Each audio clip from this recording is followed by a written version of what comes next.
On wasteland near Calais, another migrant camp has sprung up.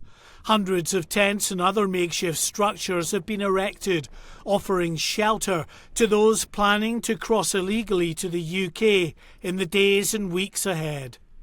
Further up the coast, the area's largest camp, along the railway tracks near Dunkirk, has now been cleared.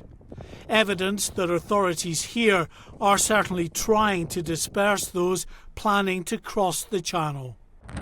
On the UK side, the government is also stepping up the pressure.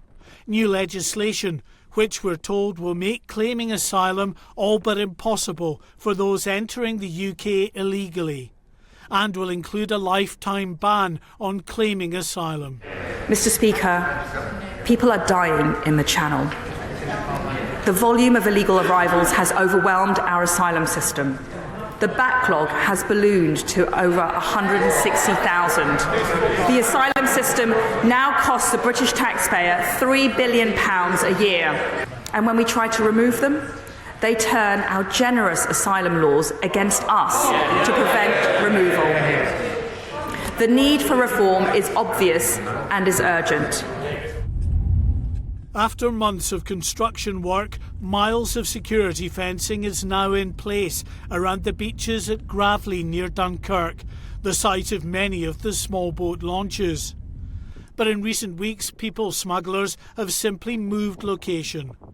And many are sceptical that new legislation will make any real difference in managing a crisis that saw more than 45,000 people cross the Channel in flimsy inflatables last year.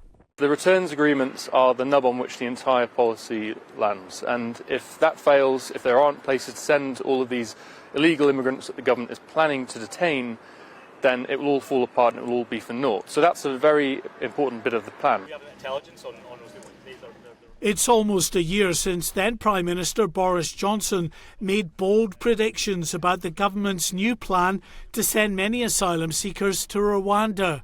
Since then, not a single flight has taken off for that country. However determined Rishi Sunak may be to ensure his plan has more success, it's certain there will be no end of challenges from those determined to block the government's latest proposals. Mark White, GB News.